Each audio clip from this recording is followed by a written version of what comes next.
Biology problem solving ক্লাসে আপনাদের স্বাগতম। আমাদের হাতে যে কোয়েশ্চেনটি প্রথমে দেখা যাচ্ছে, কোষ বিভাজনের কোন দশায় স্পিন্ডল যন্ত্র অদৃশ্য হয়ে যায়? মনে রাখবেন, স্পিন্ডল, অনেকগুলো স্পিন্ডল ফাইবার মিলে একটা স্পিন্ডল যন্ত্রের সৃষ্টি হয়। এটা প্রথম দেখা যায় প্রোমেটাফেজ পর্যায়ে দেখা যায়, এবং আস্তে আস্তে যখন টেরাফেজ পর্যায়ের দিকে যেতে থাকে এই স্পিন্ডল যন্ত্রটা আস্তে আস্তে দূর হয়ে যায়, কারণ এখানে আবার নিউক্লিয়ার মেমব্রেন এবং নিউক্লিয়াস পূর্ণ আবির্ভাব ঘটে বলে ক্রোমোজোমকে ধরে রাখার জন্য আর বাইরে থেকে আর কোনো ফাইবারের প্রয়োজন হয় না। তাই প্রথম কোশ্চেনের আনসার হচ্ছে কোষ বিভাজনে কোন দশায় স্পিন্ডল যন্ত্র অদৃশ্য হয়ে যায়, সেটা হচ্ছে টেলোফেজ পর্যায়ে। আচ্ছা, দ্বিতীয় কোশ্চেনটিতে যদি আমরা লক্ষ্য করি, দেখা যাচ্ছে ডিপ্লয়েড কোষ ছিল, ডিপ্লয়েড কোষ অর্থাৎ ডিপ্লয়েড ক্রোমোজোম ছিল, ডিপ্লয়েড ক্রোমোজোম থেকে হ্যাপ্লয়েড হয়ে গেছে। তাহলে আমরা জানি এই যে বিভাজনে ক্রোমোজোমের সংখ্যা অর্ধেক হয়ে যায়, অর্ধেক হ্রাস পেয়ে যায়, এই তাকে বলা হয় মিওসিস কোষ বিভাজন। সপুষ্পক উদ্ভিদের ক্ষেত্রে উক্ত বিভাজনটি ঘটে জনন মাতৃকোষে। এটা সবসময় মনে রাখবেন, জনন মাতৃকোষে সবসময় ওই মিওসিস বিভাজনটি হয়, কখনো দেহকোষে মায়োসিস বা মিওসিস বিভাজনটা হয় না।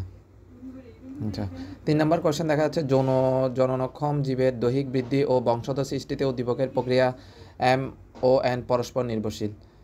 আসলে একটা আরেকটার উপর পরস্পর নির্ভরশীল। যখন বাবা থেকে, আমরা জানি আমাদের মানুষের প্রত্যেকের দেহকোষে ক্রোমোজোম সংখ্যা হচ্ছে ডিপ্লয়েড। এখন মনে করেন মিওসিস কোষ বিভাজন যদি না হতো, তাহলে দেখেন 2n+2n, মাতা থেকে আসলো ডিপ্লয়েড, পিতা থেকে আসলো ডিপ্লয়েড, তাহলে বোথ অফ দেম আর মিক্স হয়ে তারা কি হয়ে যেত, 4প্লয়েড একটা প্রাণী হয়ে যেত, যেটার অস্তিত্ব আসলে সম্ভব নয়। এটা আসলে অন্য কোনো একটা উদ্ভিদে পরিণত হয়ে যেত বা প্রাণীতে পরিণত হয়ে যেত। এই ধরনের সমস্যা দূর করার জন্য মিওসিস গুরুত্বপূর্ণ ভূমিকা পালন করে। এখানে যেহেতু 4n, আমরা জানি মিওসিস কোষ বিভাজনের কারণে ক্রোমোজোম সংখ্যা অর্ধেক আসে, অর্থাৎ নতুন যে জীবটা উৎপন্ন হবে, আগে ছিল, যদি আমরা নর্মালি চিন্তা করি 4n, যেহেতু মিওসিস বিভাজন হয়েছে তাই পরবর্তীতে এটা 4n থেকে হয়ে গেল 2n। মিওসিসের মাধ্যমে তৈরি হয় জাইগোট হচ্ছে মিওসিসের মাধ্যমে তৈরি হয় জাইগোট বা ডিপ্লয়েড একটা কোষ। এই ডিপ্লয়েড কোষ অর্থাৎ জাইগোটকে আস্তে আস্তে বড় হতে হবে। এই যে আমরা প্রাণী এত বড় কেমন হলাম, এই পরবর্তী প্রসেসের জন্য আমাদের অবশ্যই কী দরকার, মাইটোসিস কোষ বিভাজন দরকার। মাইটোসিস কোষ বিভাজন আসলে দৈহিক বৃদ্ধির জন্য প্রয়োজন। আপনাদের যাতে সহজে মাইটোসিসের গুরুত্বটা যাতে মনে থাকে, তাই আমি আপনাদের জন্য ছোট একটি মেমোনিক একটি সেন্টেন্সের মাধ্যমে পুরা মাইটোসিসের কোথায় হয়, কীভাবে হয়, কী সমস্যা হয়, সবগুলো একটা লাইনের মধ্যে নিয়ে এসেছি। এটা মনে থাকলে এটা এমসিকিউর জন্য খুবই গুরুত্বপূর্ণ। এখান থেকে একটা এমসিকিউ আসেই।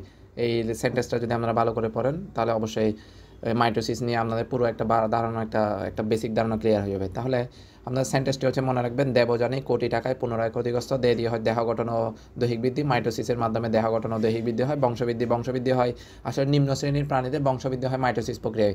আর উচ্চ শ্রেণীর প্রাণীতে বংশবৃদ্ধিটা আসলে মাইটোসিস প্রক্রিয়া হয় না, সেটা হয় মিওসিস প্রক্রিয়ায়। বর্গের দিয়ে আপনারা শিখতে পারেন জননাঙ্গ সৃষ্টি ও জনন কোষের সংখ্যা বৃদ্ধি। মনে রাখবেন, জনন কোষ তৈরি হয় কিন্তু মিওসিস প্রক্রিয়ায়, অর্থাৎ শুক্রাণু ডিম্বাণু তৈরি হয় মিওসিস প্রক্রিয়া। কিন্তু এই শুক্রাণু ডিম্বাণু পরবর্তীতে আরও অনেক শুক্রাণু ডিম্বাণুতে তৈরি হওয়ার জন্য যে বিভাজনটা প্রয়োজন, সেটা হচ্ছে মাইটোসিস প্রক্রিয়া। তারপর দিয়ে দেওয়া হচ্ছে নিউক্লিয়াসের সংখ্যা ধ্রুব রাখা। আমরা জানি মাইটোসিস প্রক্রিয়ায় এই একটা কোষ বিভাজিত হয়ে পরপর দুটি নিউক্লিয়াসে পরিণত, অর্থাৎ নিউক্লিয়াসের সংখ্যা সেম থাকে। এরপর কোটি, আমরা জানি টিউমার ক্যান্সার, আমরা সকলে এই শব্দের সাথে পরিচিত। টিউমার ক্যান্সার আসলে হয় মাইটোসিসের কারণেই। টাকা দিয়ে মনে রাখবেন ক্রোমোজোম সংখ্যা ধ্রুব রাখা। ক্রোমোজোম সংখ্যা আসলে সেম থাকে। আমরা পড়েছি, আপনারা সবাই জানেন, মাইটোসিসকে সমীকরণিক বিভাজনে বলা হয় পুনরুৎপাদন। এই যে লোহিত রক্তকণিকা বারবার নষ্ট হচ্ছে, বারবার উৎপাদন হচ্ছে, আসলে এই প্রসেসটা কোন কোষ বিভাজনের মাধ্যমে হয়, সেটা হচ্ছে মাইটোসিস কোষ বিভাজনের মাধ্যমে। দেন হচ্ছে ক্ষতিগ্রস্ত দিয়ে হচ্ছে ক্ষয়পূরণ। আসলে আমাদের দেহে কোনো অংশ যদি কাটে বা ছিঁড়ে যায়, তাহলে এই ক্ষয়পূরণটা করার জন্য আসলে মাইটোসিস বিভাজনটা প্রয়োজন। এরপর পরবর্তী কোয়েশ্চেনটা যদি আমরা লক্ষ্য করি, দেওয়া আছে মেটাকাইনেসিস কি। মেটা মানে মনে রাখবেন বায়োলজিতে মাঝখানে, কাইনেসিস মানে হচ্ছে প্রক্রিয়া। তাহলে যদি আমি শব্দটা যদি একটু বিশ্লেষণ করি, তাহলে মাঝখানে কোনো একটা কিছু ঘটনা করতেছে। তাহলে মাঝখানে কোষ বিভাজনে মেটাকাইনেসিসের সময় কী হবে, এই ক্রোমোজোমগুলো সরাসরি বিষুবীয় অঞ্চলে, অর্থাৎ মাঝখানে চলে আসে। তাই মেটাকাইনেসিস মানে হচ্ছে ক্রোমোজোমগুলো মাঝখানে চলে আসার প্রক্রিয়া। 6 নম্বর কোয়েশ্চেনটা যদি আপনারা দেখতে চান, তাহলে কিউ চিত্রটি হচ্ছে কি মেটাফেজ একটি পর্যায়ে। মেটাফেজ পর্যায়ে দেখা যায় ক্রোমোজোম সহ বিষুবীয় অঞ্চলে চলে আসে, অর্থাৎ মাঝখানে চলে আসে। মাঝখানে চলে আসলে আসলে লাভটা কী হয়, মাঝখানে চলে আসার ফলে এর পরবর্তী ধাপ হচ্ছে অ্যানাফেজ। আপনারা সবাই জানেন মাঝখানে চলে আসলে আমরা জানি এই প্রত্যেকটা কোষে এর জন্য ক্রোমোজোম দরকার, প্রত্যেকটা কোষের জন্য আলাদা আলাদা তার নিজস্ব ক্রোমোজোম দরকার। তাহলে একটা কোষ বিভাজন যখন দুইটা ভিন্ন একটা কোষ যখন দুইটা ভিন্ন কোষে রূপান্তরিত হবে, তাহলে অবশ্যই তার ওই ভিন্ন দুইটা কোষের মধ্যেও আলাদা আলাদা ক্রোমোজোম থাকতে হবে। তাহলে এই ক্রোমোজোমগুলো আসলে একটু খাটো এবং মোটা হয়, প্লাস এদের এই দশায় আবার সেন্ট্রোমিয়ারটাও বিভক্ত হয়ে যায়। অর্থাৎ ক্রোমোজোম, দেখুন ক্রোমোজোম, একটা ক্রোমোজোম মাঝখান বরাবর এই পর্যায়ে বিভক্ত হয়। বিভক্ত হওয়ার ফলে এই ক্রোমোজোমটা বাইরে চলে যায় কোষের এইদিকে, এই ক্রোমোজোমটা চলে যায় কোষের এইদিকে। তাহলে প্রত্যেকটা কোষ তার জন্য আলাদা আলাদা কি এক একটা ক্রোমোজোম পাওয়া যায়। তাই বলা যায় কিউ ধাপটা এই মানে কোষ বিভাজনের জন্য খুবই গুরুত্বপূর্ণ একটি ধাপ। হ্রাসমূলক বিভাজন বলতে আসলে মিওসিস কোষ বিভাজনকে বোঝানো হয়, কারণ এই ধাপে ক্রোমোজোম সংখ্যা যদি 2n হয়, ক্রোমোজোম সংখ্যা অর্ধেক হ্রাস পেয়ে এনে পরিণত হয়।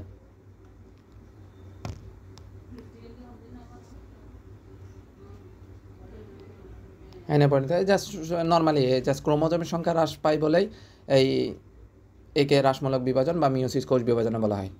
আচ্ছা, এরপরের কোশ্চেনে আমরা দেখতে পাচ্ছি 8 নম্বর কোশ্চেন এফ বিভাজন প্রক্রিয়ার যে ধাপে ক্রোমোজোম মেরুমুখী চলন ঘটে তা চিত্রসহ ব্যাখ্যা করে। এটা হচ্ছে নর্মাল অ্যানাফেজ পর্যায়ে। মনে রাখবেন অ্যানাফেজ, এনা মানে হচ্ছে চলাচল, অর্থাৎ যেই ধাপে ক্রোমোজোমগুলো কি অর্ধেক উত্তর মেরুর দিকে এবং অর্ধেক দক্ষিণ মেরুর দিকে অগ্রসর হয়, সেই ধাপকে অ্যানাফেজ পর্যায়ে বলা হয়। এরপরে যদি আমরা এই 10 নম্বর কোশ্চেনটা লক্ষ্য করি, তাহলে এটা একটা সেল সাইকেলের চিত্র দেওয়া আছে। সেল সাইকেল আসলে দুইটা ফেজের মাধ্যমে হয়, একটা হচ্ছে ইন্টারফেজ, একটা হচ্ছে মাইটোসিস ফেজ।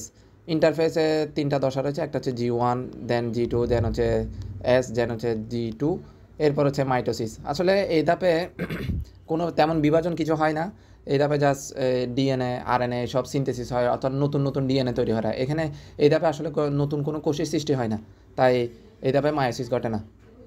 ক্রোমোজোম সংখ্যা হ্রাস বৃদ্ধির কোনো প্রয়োজন পড়ে না, তাই বলা যায় এই ধাপে মায়োসিসের।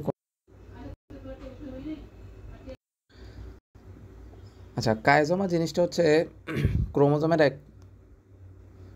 এক বিশেষ অবস্থাকে বোঝানো হয়। আমি যদি এটা আপনাদের চিত্রের মাধ্যমে বোঝাতে চেষ্টা করি, তাহলে দেখুন এটা একটা ক্রোমোজোম, এগুলোকে বলা হয় ক্রোমাটিড। মনে করে এটা পিতার একটা ক্রোমোজোমের মধ্যে এই অংশটাকে বলা হয় ক্রোমাটিড, এই অংশটাকে বলা হয় ক্রোমাটিড। তাহলে দেখুন একটা ক্রোমোজোম কিন্তু আরেকটার সাথে একদম প্রায় সেম টু সেম, কারণ একই মানুষের দেহে কখনো দুইটি ক্রোমাটিড পরস্পর আলাদা হতে পারে না। প্রথম হতে পারে, কিন্তু পরবর্তীতে গিয়ে এটা চেঞ্জ হতে পারে। কিন্তু যখন জাইগোটের ক্ষেত্রে লক্ষ্য করব, তখন দেখবেন আমরা জানি জাইগোটে অর্ধেক ক্রোমোজোম আসে পিতা থেকে, অর্ধেক ক্রোমোজোম আসে মাতা থেকে। এবার দেখুন এই ক্রোমোজোমের সাথে, অর্থাৎ এই ক্রোমাটিডের সাথে এই ক্রোমাটিডের বৈশিষ্ট্যগত অনেক ধরনের পার্থক্য রয়েছে। তাহলে বলা যায় একই জোড়া দুটি ভিন্ন ক্রোমোজোমকে নন সিস্টার ক্রোমাটিড বলা হয়। আসলে এক্স আকৃতির একটা স্ট্রাকচার গঠন করা, এত কঠিন করে পড়া দরকার নেই। কায়োজোমা মানে এক্স আকৃতির একটা ক্রোমোজোমকেই জোড়স্থলকে আসলে কায়োজোমা বলে।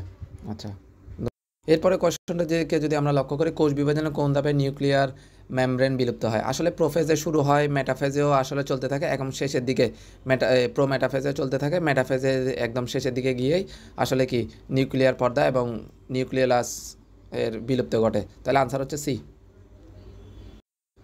14 নম্বর কোশ্চেনটা যদি আমরা লক্ষ্য করি, মাইটোসিসের অ্যানাফেজ ধাপে মেটাসেন্ট্রিক ক্রোমোজোমগুলো যে আকৃতি দেখায়।